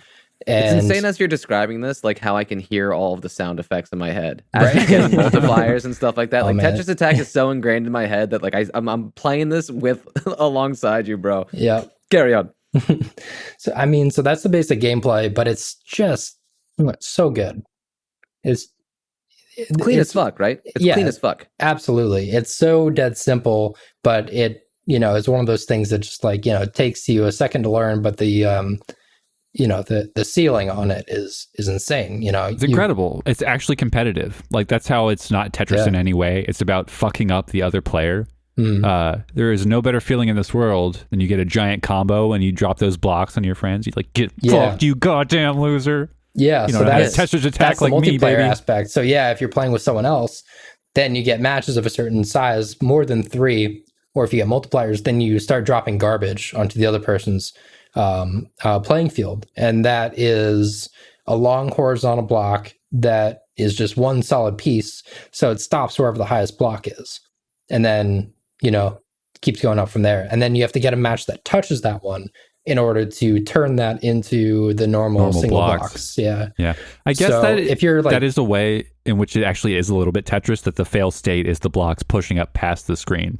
That's the most Tetris the game gets. I think to an untrained eye, this looks like Tetris. To an untrained eye, like visually, it's basically identical, and like the way in which big blocks are falling and vertical that is the rectangle. fail state. Yeah. To an untrained eye, this is basically Tetris, but it is quite distinct for sure. Yeah, more like Bejeweled, or I think even like Luminous is similar. Kind of match the similar colored blocks. I don't know. To me, this is just, I don't play a lot of puzzle games, but like this is one that just really like clicks with me, and I just really, really enjoy, and I can play for long periods of time. It does for me and Colin as well, for sure. Yeah. But it's just funny that you mentioned you were going to talk about this on the podcast, and we have a large history with this game. I don't know, we must have played it together at some point, but shout out to collective friend Kevin Steriker, the Tetris Attack master. We would have band practices and stuff, and then just literally play that for hours and get very mad at each other. Just literally party and play Tetris Attack until like 4 a.m. Beat me into the ground. I would beg for another chance to beat him, and it would just never happen. Yeah. And like, I mean, I know specifically with even within the skill hierarchy within our friend group, like how actually like what seems like a very simple concept becomes something very different once you have your head around it in a different type of way. So like I know that like I'm at the bottom of the totem pole, but like Colin is above me, and apparently Kevin's even above Colin. Kevin's above me. But like it's weird how something so simple like you could be staring at the same set of blocks, and 3 different people who are all competent at the game can be seeing something very different. And that to me is where simple mechanics shine. Don't like fucking like, again, fuck you, Kojima. What's up with all the subsystems? Oh my god, dude, Tetris Attack is so effective. You just rotate blocks. It's colors. I learned colors in kindergarten. Right. Good. It's a fascinating flow state. You do not have time to sit and analyze the board. You see and how each individual player manipulates the blocks. Are you more willing to risk time to set up bigger combos? Or do you just want to hammer out smaller combos to keep your board clear? You know? And just each player has their own strategy, and you're almost not thinking, you're just reacting. Move the blocks, move the blocks. Something coming in, react, move the blocks, put it down there. Such a fascinating game, just pure flow state. Yeah, for sure. And like I also like the like it is a flow state. Obviously, it's like just intrinsically tied into your mental state. But like I love that like in some ways Tetris Attack as well is like actually like anxiety simulator, because like you're constantly aware of how like your stress level in your body is directly tied to the screen itself. And you kind of get to like when the blocks themselves are lower, your biological systems are more chilled out. Absolutely. But then you get to watch how that flips in real time, where like at the drop of a fucking hat, you can be killing it, and then you get dropped with a fuck ton of garbage, a maelstrom of garbage. And now, like, your chilled out state, you're now, like, regretting how chilled out you were. You should have been taking it more seriously, homie. Now you're fucked. And there's even, like, animations in the game to, like, drive that point home, right? Like, the music changes as well, right? Yeah, the BPM increases. Yeah, for sure. It speeds up. Your blocks start to, like, compress. You can see them, like, squishing under the pressure of, like, almost they're making, like, faces. Yeah, they're like, that's fucking mean. They should not do that to you. They should let me fucking calm down and do my work here, but now they're fucking with me. Yep. Yeah. So good. It is. And I mean, like, when it comes to simple systems, obviously, like, the idea, it's just like, it is just a dopamine dispenser, right? It's just a dopamine dispenser. It feels so good when you see, like, you have, like, green, space, green, and then the fucking level rises. You see another green down there, baby, and you know that you're gunning for a 5. There's something so fucking dopamine dispensing about that. Yeah. It's hard to like describe how this game could be bad. You know, it's so just like inherently tied into what we as human beings find enjoyable. Yeah. And fuck yeah to that. Yeah. It's kind of like a classic arcade experience where you can just play endlessly and it's just about getting a high score if you're playing one player, you know, kind of like Pac-Man or Dig Dug or some shit like that. But it's just even more trimmed down, and yet like it works even better. Like, it's so, you know, it takes things that, like, you know, mechanics that other games might play with and just like distills them down into just the mechanics themselves. And I mean, that is what a puzzle game really is, you know. Certainly. Just that distilled kind of concept with very little fluff or anything else. And, you know, for that reason, I adore this game. I've probably talked about a few games like that at this point, but I love that kind of pick up and play kind of feeling when, you know, I don't feel like starting another 40-hour game or getting into the one I'm currently playing. You know, I've just got, like, you know, 20 or 30 minutes here or there. Like, I can grab my Game Boy and turn on and play a couple short matches, or, you know, a marathon match might go like 20 minutes for me. And that feels like a long stretch of time when you're just like that, in that state of anxiety for like 20 minutes, and then finally ends and you're just like, oh shit, like I did so like, and then you get to see your score and where that, you know, lines up with where you've done in the past. And yeah, I don't know. It's such a fun process to like try to work on your, you know, ability to like create those combos and shit. Yeah, it's just, I don't know. It's forever going to be fun for me, I think. Yeah. So as we've been talking here, I've been reading the Wikipedia page, and I have come across some fucking crazy things. Developed by Intelligent Systems. That's crazy. It's the Fire Emblem people. They do Advanced Wars. They do. No way. They're also Seriously? famously second party to Nintendo, like HAL is. Produced by Gunpei Yokoi, which is, you know, the creator of the fucking Game Boy. Let's goddamn go. And producer on famous R&D1 development titles such as Metroid and Kid Icarus. Gunpei Yokoi is a fucking Nintendo legend and is that's crazy. The producer on fucking Tetris Attack. That's wild. Wow. I had no idea that I thought it was just some studio, but it's nearly first party Nintendo. Yeah. Yeah, that's crazy. Any other fun tidbits that you came across, Colin? That's all I got right now. So, like, I mean, I don't think it was co-developed by anybody. It just points to Intelligent Systems. Yeah. I mean, I'm wondering a number of different things. Like, so, like, obviously, there is something about Tetris Attack that is timeless, right? Like, the actual formula itself is timeless. But we're playing Tetris Attack. We're playing the Game Boy game. Where is Tetris Attack nowadays? Yeah. Are we still making these fucking games? And why not? It's had a weird release history. What? Sorry, I just read another thing that blew my fucking mind. The latest, it has literally the games in the series: Panel de Pon, Super Famicom, Tetris Attack, which is Panel de Pon. I was just about to go over all those. Yep. For us, the latest game is called Animal Crossing Puzzle League for the Nintendo 3DS in 2016. If you would just let me get to it, Colin, I would go through all of this. Sorry, yep. Go ahead, buddy. It's an Animal Crossing. That's all you sorry, buddy. Yeah, so the most recent release was 2016 in Animal Crossing New Leaf in an expansion for it. I think you had to get an amiibo to do it, right? Welcome Amiibo expansion of Animal Crossing New Leaf. That's the latest release of this series. The previous release to that was in 2009. There was a DSiWare release that was like a re-release of just a DS cartridge from 2007. Before that was 2005 on the Game Boy Advance, Dr. Mario and Puzzle League cartridge. There was a Nintendo Puzzle Collection on the GameCube in 2003. And then before that was Pokemon Puzzle Challenge and Puzzle League in 2000. And then before that, there was a Satellaview version, BS Yoshi's and Yoshi's Panapon. So that's a Japanese only thing, like limited release by satellite dish kind of shit. Yeah. And then Tetris Attack and Panel de Pon were in 96 and 95. So Tetris Attack did also have a Game Boy release, which I didn't know until recently. But the Pokemon one is a superior version for sure. Because I mean, the Game Boy one's in black and white, so it's kind of hard to play. Sure. Well, I actually haven't tried it, but I would imagine it's hard to play. You still get the shapes on the blocks, but right. I mean, so like what I'm thinking now is like Johnny in 2022 wants to pick up Tetris Attack and just kill some time. What do I do? Like, where do I go to do it?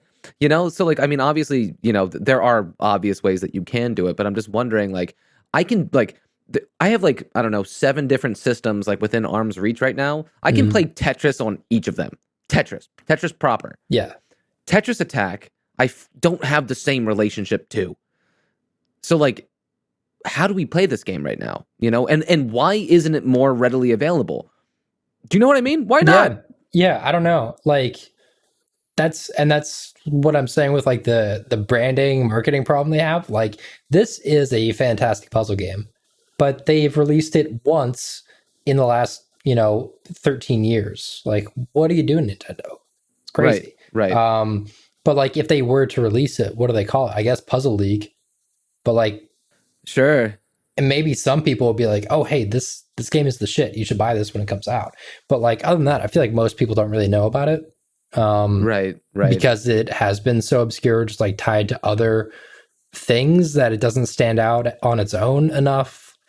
It's always skinned with Animal Crossing or Mario or Pokemon or fucking Dr. Mario, But I feel like most like puzzle games that are as simple as this formula, like they have to kind of do that if they want to be released iteratively. So like, I mean, I'm thinking about your Picrosses, your Sudokus, your fucking, your Tetrises, like they had to like really gussy up even Tetris to get it on the Switch with Tetris 99 or whatever the fuck it's called, and like have a battle royale mode and there's the flashing neon colors and shit like that. You do need to like gussy these things up to like, I guess, market them appropriately and like make it like current or whatever. Like how many fucking Picross games do exist on the Switch, and like all of them are flavored in the craziest of ways off of brands that I don't even fucking know, like weird animes and shit like that. Yeah. I don't know, man. Actually, I almost forgot the original Panel de Pon is actually on the Switch Online Super Nintendo service. Interesting. Cool. And Tetris Attack is not? I think so. I think it's just Panel de Pon, or maybe Tetris Attack is there too, actually. I think that's something worth looking up. I'll look that up real quick. Panel de Pon was released on the Switch May 20th. It just says Panel de Pon. And I'm on the page for Tetris Attack, and it says Panel de Pon, so I guess not. So that would be where I would you're play gonna it. have to, yeah, and you're gonna have to really look for it because most of them, for us in America, all the box arts are horizontal, right? Long box arts. Panel de Pon is a vertical one. It's the same height though as the other one, so like it's a lot smaller on the screen. It's also entirely in Japanese, so it's not going to say Panel de Pon. It's in Japanese. So like, look for the fairy. Man. Go to the Super Nintendo Switch Online thing and look for the cute fairy girls on the Japanese thing. Like that's say less, fam. That's it. Yeah, the one with the cute fairies is the best puzzle game of all time. That's the one that you need. Heck yeah. Yeah, wonderful. I mean, like I mean, it's weird to like leave the conversation there just simply because of how much I think that this game actually means to the three of us. Like I have so many memories of playing this game with Colin, like so many memories when we were fucking young dudes and like just staying up to the fucking wee hours of the morn, grinding this freaking thing out and just like really getting hyper competitive about it. And like, I don't have that relationship to games and other people often. So like the fact that I have that memory of us just like really grinding out Tetris Attack, like, man, that good times, I guess. Just like shout out and cheers to it. I don't know what else to say. It's just fucking, that's cool that we have that with that game. That and Mario Party. That and Mario Party for sure. So anything else we want to say about Tetris Attack? I mean, shout out the music. The music's pretty good. Anything else, boys? Nintendo, give us a new version. Release it on Switch proper. Make it like $20, please. I'm not paying $60 for that shit, but give us a new, fresh Tetris Attack. They can do a downloadable version for way less than that. It would be the easiest release they ever do. For sure. Yep. But it's Nintendo, and they might try and charge you $60 for it. You never know. You never know. You do never know. Yeah, I mean, like, again, these are timeless games. You know, if you make them over and over and over again and just, like, demonstrate to your consumer that you're doing it in good faith and not being like, I'm trying to fucking steal from your wallet, but instead, like, hey, we need to get this in the hands, like, easily to in a 2022, you know, audience's hands. Fucking, like, let's go. Come on. Obvious choices. So, yeah, shout out. Go fucking play it. That is going to do it for the discussion proper. Of the games that we've been playing and such. So thank you so much for hanging out. We, as always, are going to go through our new potential inductees into Happy Midnight's Mantle of Happy Masterpieces. We're going to go in discussion order. I mean, basically what this is a Hall of Fame of sorts of games that we just, you know, think deserve a little bit more love, and a potential list for anybody out there looking for hidden gems to play. Just a little list that they can point to and say, you know, maybe some of these. So we're going to go in discussion order here. I went first. Johnny, does Kirby and the Forgotten Land deserve to be in Happy Midnight's Mantle of Happy Masterpieces? No, certainly not. But I would still like to just shout out Kirby in general. You know, that was kind of the flavor of the discussion, that while none of us are huge fans of the games, I think Kirby is a special character. And, you know, just keep at it. You know, not every game has to be industry changing. So no, it does not belong in our Mantle of Happy Masterpieces, but shout out our boy Kirby. Suck on, my friend.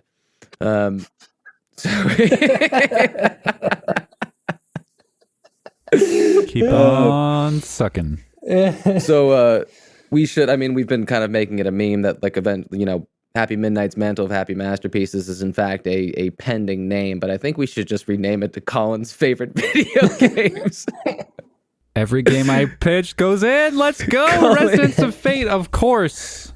Of course. Goes into the Happy Midnight Mantle of Happy Masterpieces, which is a name that will be pending for forever.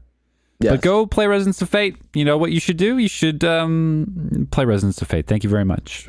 Yes, and you know, I do just like maybe to this point, because I think Resonance of Fate is a very specific example of what is going to be inducted into our Mantle of Happy Masterpieces. These aren't going to, like, these are special games to us. These are special games to us. You know, these aren't the games that are getting 10s out of 10s on IGN. These are, like, you know, the hard to find kind of stuff, you know, like if you're looking for a special game that isn't necessarily, you know, making all, like, it's not Elden Ring, you know, it's not selling those hidden gems, that real shit.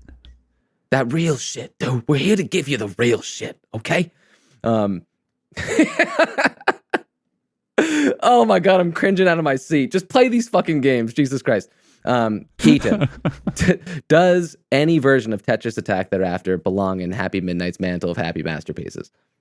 Yes, I'm just not sure what to call it. Like, what actually gets put on that shelf? Is it Tetris Attack? Is it Panel de Pon? Is it fucking Pokemon Puzzle Challenge? I don't know. But they're really all the same. I would pitch we go Tetris Attack, as that's the version me and John have the most experience with, if that sparkles. Done. Sunshine. Boom. One minor thing about some of the portable versions I didn't mention, the gameplay board is a bit shorter. It's not quite as tall. But honestly, I don't really notice much of a difference. I think any version is good to play. If you can get your hands on it one way or another, fucking play it. It's so good. Hell yeah, dude. So welcome Resonance of Fate and Tetris Attack into the Mantle of Happy Very Masterpieces. similar games. That's funny. So, I mean, correct. Basically the same, right? Since we are now, officially 4 episodes in, should we just do a quick recap of everything that is presently in the Mantle of Happy Masterpieces? Yeah. Do we know them all? I think so. I think so. Week 1, we had Shantae, of course, for the Game Boy Color. Right? Fucking goddamn. Shantae is so good. Okay, sorry, continue. No, of course. And then week 2, it was the game that you brought, Colin, which was... I don't know, man. I forgot this. That was so long ago, bro. You tell me. Psychonauts, baby. Yeah, Let's go. that game's fucking fantastic. Okay. Psychonauts. And then the previous episode. Yes, the previous episode, we both inducted. I brought Mystical Ninja starring Goemon, which I think deserves to be in there. And Colin, you brought Nier, baby. 3 for 3. Which Nier? Nier / Nier Replicant. Both Was versions. Okay. You got a Kate? Yeah, I'm pretty sure it's Nier Replicant version 1.224744871139. Yes, Continuing, that specific version. That's the one. Okay. Yes. Don't play any other one. Cool. Yes. Glad we're on the same page then. Got it. And then another 2 inductees this week, baby. That's fucking awesome. Tetris Attack and fucking Resonance of Fate. Yeah.